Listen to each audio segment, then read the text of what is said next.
Hello again and welcome back to another one. And today we have a couple of topics to cover, from one that shows that social media users got to the game. As just in case you missed it, following Kendrick Lamar's pop-out concert, users on social media were going viral, roasting the game for always making the wrong decisions when it comes to things like this, since he did the same before and missed out on Dr. Dre's Super Bowl halftime show. LA, all around the Super Bowl, and I don't get the call. So how did you feel?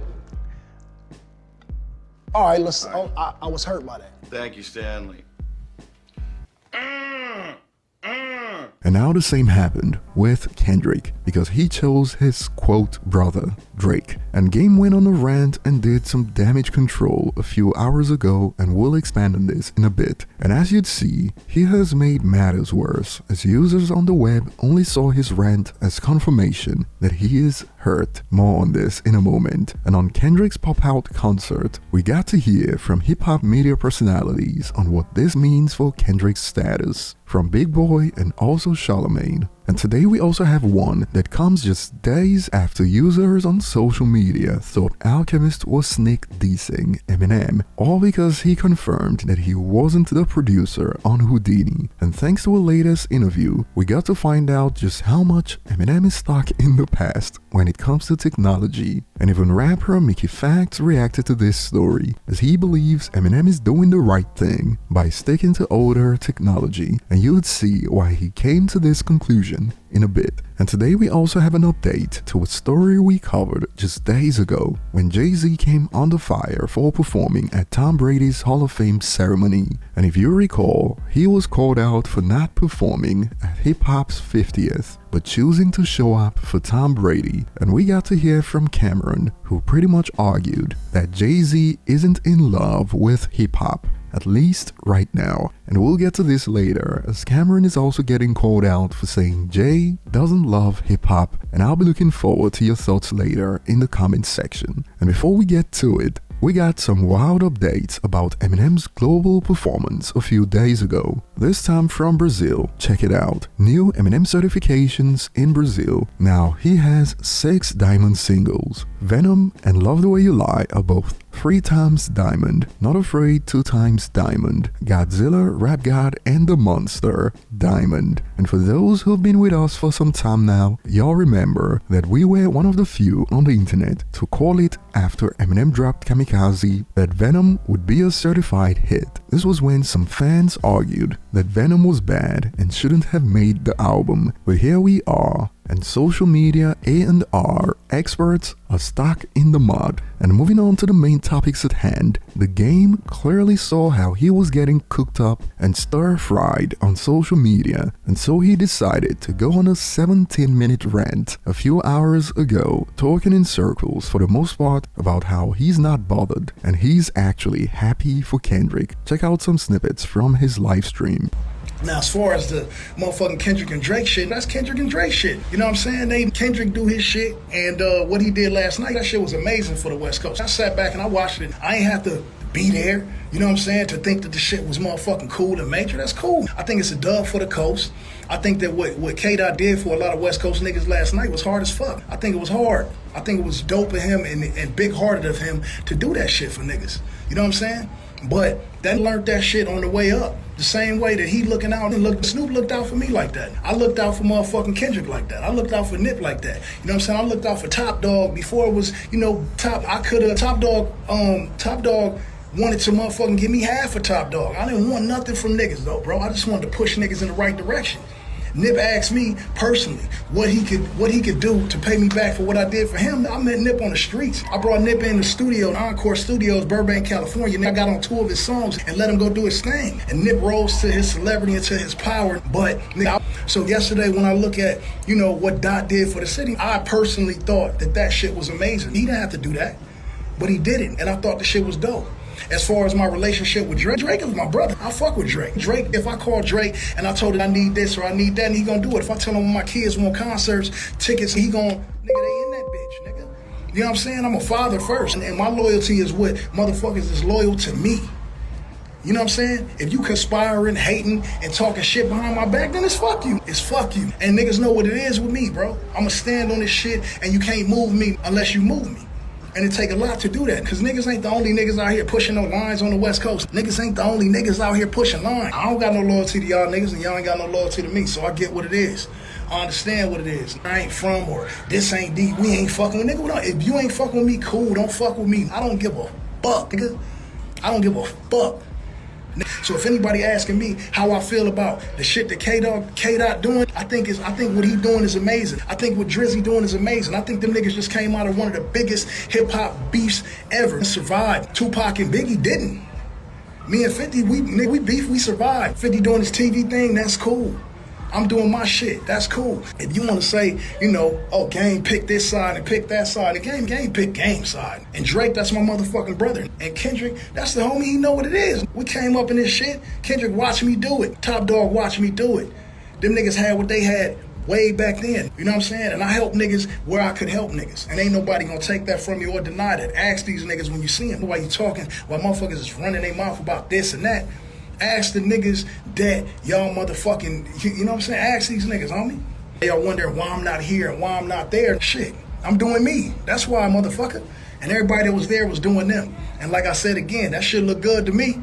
Nigga, I love to see niggas on the, you know, niggas on the coast on one stage and niggas from different hoods doing they shit. That shit don't make me sad, man. Nigga, that shit makes me happy. I love to see that shit. Okay. However, the damage control looks to have made matters worse for Game, as starting from his page, he got steamrolled. Dude, shut up. You try to ride the Drake wave and lost. Perhaps Game think we forgot that he literally dropped a Rick Ross diss all because he felt Drake was getting jumped. And users haven't forgotten, you made a diss track defending Drake. You really thought they were gonna invite you. Facepalm emoji. Drake is his man, and he's now trying to climb up the fence in the middle of the road. And more, he said he don't give a F, but after watching this video, it has been determined that was a lie, lol. And these people are vicious. Game put his money on Drake and lost. He made his decision when he posted that I Got Enemies song. He can talk about what he did and how he loved the West, but in that moment, he chose up. He would have been out there, it only would have looked right for him to be on that stage that night. And the roasting was multi-platform, and some kept it short and simple. Yeah, he hurt, and silence would have been the best way to handle this, as before he spoke out, at least it was all speculations, but this confirmed he was hurt, and the user concluded, bro could have had that L in peace and silence. A whole 17-minute plus rant video talking in circles told us all we needed to know, and this meme went viral. The Game when he tried to walk into the forum.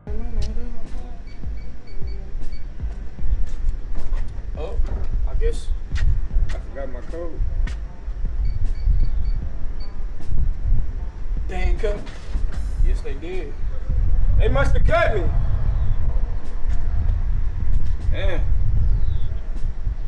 Already? Damn.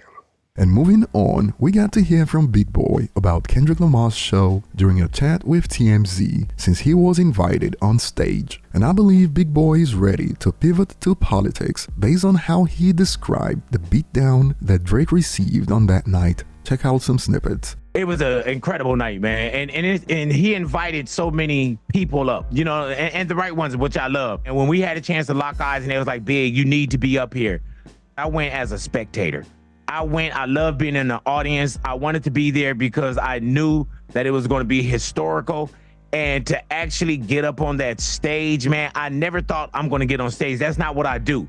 But that was a moment in time where I was like, man, I'm going outside of my norm and I have to be up there. I got one of my guys here right now, Roddy Rich, seeing Roddy come out on that stage as well. Roddy, jump over here real quick. Come on. Always a good night when Kendrick and the homies is in the city, you know what I mean? With the Drake thing, like Ken and Friends happened on a Wednesday night. I think that Drake is fine with his fan base on a Thursday morning. What we had last night was a love for Kendrick, a love for the city, a love for the genre, and it wasn't a night of Drake hate. It was a night of Kendrick love. And this sparked responses like, very diplomatic answer, but anybody that was on that stage got a target on them now, laughing emojis, or even the crowd. And apparently this happened. Crowd was shouting OV-ho when Kendrick didn't even appear on stage. When I tell y'all, Drake got more haters than Kendrick has fans, people call me crazy. It is too late to cry now, since Drake was literally begging Kendrick to respond. This is what comes with taking an L. And on Big Boy's take, some have added, I love Big Boy, but that was so disingenuous. Kendrick started the concert with Euphoria and played Not Like Us 7 times in a row. And unlike Big Boy, Charlamagne, who previously declared that Drake was the winner. Like, this is what Drake does. Drake, you won, buddy. During the days leading up to Euphoria, has now switched teams. And if you missed the previous coverage, you'd think he was always Team Kendrick all along. And in a recent episode from The Breakfast Club, he even took it further. Check out some snippets. Kendrick set the tone. He let us know that this was a victory lap, and he came there to blood and crip walk on his enemy's head top. And to me, the show wasn't about Drake as much as it was about Kendrick Lamar becoming the undisputed heavyweight champion of hip hop. Like, when it comes to this new generation, we've been watching over the last 15 years, Kendrick is the king of hip hop, and it's not even close. And I'm not talking about charts. I'm not talking about streaming records. I'm not talking about pop songs, singing on songs. I'm talking about bars, rap, hip hop, culture. Kendrick wears that crown, and it's not even close. It was bigger than the Drake beef and all that. Just what he did for LA and the fact that he unifies so many different hoods, so many different gangs, had them all on one stage, and what he did for hip hop last night was simply amazing. I didn't hear of any violence. Any violence breaking out, nothing. Oh no, there was plenty of violence. When he did Not Like Us 6 times in a row, that was violent. When he started off the show with Euphoria, that was violence. When he did Not Like Us last night, that was violence. Greatest thing to happen on Juneteenth since they made it a national holiday. Okay, I've never witnessed anything like I saw last night. That was spiritual. But Charlamagne's credibility remains in the mud, as this was met with takes like salute to Charlamagne, but he doesn't get to determine that. Respectfully, this is the guy who said Cardi was a better rapper than Nicki. He's automatically disqualified from all hip-hop discussions. To be honest, loudly crying emoji, just tell us who you like more and leave it there laughing my bum off. And before we get to Alchemist's take on Eminem, if you recall, a few days ago we got to see Antonio Brown put Jay-Z on blast for performing at Tom Brady's Hall of Fame ceremony when he ignored hip-hop's 50th. And on the It Is What It Is podcast, Cameron shared his thoughts on this, where he argued that Jay-Z is more of a businessman than a hip-hop lover at this point. Check out some snippets. My personal opinion is this. Jay-Z, I'm not saying he's not a hip-hop historian. He doesn't know about hip-hop. He had won a Writers Guild Award or some type of award, and he named probably every rapper from 1978 to 2014 or 15, whenever he won the award. I believe that Jay-Z, to me, my personal opinion, is not in love with hip-hop. I think he likes hip-hop a lot. I think he likes money more and opportunities to take his brand to the next level. And some of the stuff that may have been going on in Hip Hop 50 may have not been up his alley. When you see him running the entertainment for the NFL, we never had anybody black run the entertainment for the NFL. We don't even got a black owner.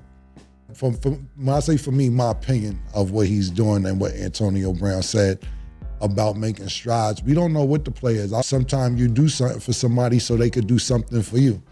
A favor for a favor. It's not always a money thing. But as far as the Hip Hop 50 thing is concerned, I don't think he loves it as much as somebody like Nas loves it. Nas loves hip hop.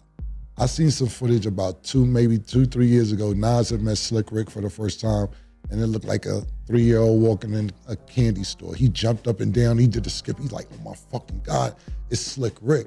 Jay-Z, I'm not saying he doesn't love it, so as opposed Jay-Z saying, nah, we need to take this somewhere else and let's start getting our culture at halftime of the Super Bowl. Jay-Z operates on business as opposed to feelings. And of course, this sparked split reactions, as on one end, some believe Hov had a whole museum of his own-ish for the month of Hip Hop 50. He celebrated himself, which is okay because he contributed just as much, if not more, than anybody else. And this was a setup for Jay-Z to get dragged even more, as some expanded in response. So celebrating himself like the egotistical narcissist that he is considered celebrating hip-hop while not even mentioning or honoring legends that paved the way for himself. Y'all need to stop making dumb excuses and capping facepalm emoji. Sometimes it be your own fans that set you up to get dragged, and this was low-hanging fruit. Similar to what we witnessed when Megan fans were saying thank you Megan when Eminem's Houdini was breaking records. And personally, I believe even Jay-Z would agree with Cameron's take, since he's been more focused on the business side. I mean, he even called himself a business. But what are your thoughts? And moving on to the next point, Alchemist was recently on Lucid Monday, and they briefly spoke about Eminem, and we gotta find out not much has changed when it comes to Eminem and technology. Check out a snippet. I was lucky to tour with M all the time, DJing for him. So That's I was in many countries. How was that? But I'm just being the best part. Being with Eminem, like he's a funny motherfucker. I know you, the funniest like motherfucker I know. We be chilling, man. He's the coolest dude ever, man. That's who I want to work with too, man. Is M. He's a legend in my hood. One of the, man. If you think we're working hard, that motherfucker's I've never working seen hard. anybody work like this. Does he have a flip phone for real? Yes, but he's on a different level, stratosphere. Like, and the minute I think I'm working hard, if I go out there and see him, I'm like, all right, I gotta do better. I gotta work harder. I thought he's still making beats. Everything, man. For real? He's an enigma. He is Eminem. You know what I'm saying? So once I knew I learned of him doing Renegade on Blueprint, I was like, M is really nasty. Unbelievable. And he's on it every day. But like, you know, touring with him, I got to have a lot of off days in other countries. So I just hit record stores and come home. But I think that's maybe an advantage I have, but to be honest, it's really about the ear. And it is wild how a few days ago, users on social media try to make it seem like he has issues with Eminem, all because he said he did not produce Houdini, and rapper Mickey Facts reacted to this with, Alchemist confirmed Eminem still uses a flip phone. I think that's perfect for M. If he ever went down the rabbit hole on the internet about him, hate or love, it would be too much. And I'll be looking forward to your thoughts in the comment section. Thanks for watching and see you on the next one.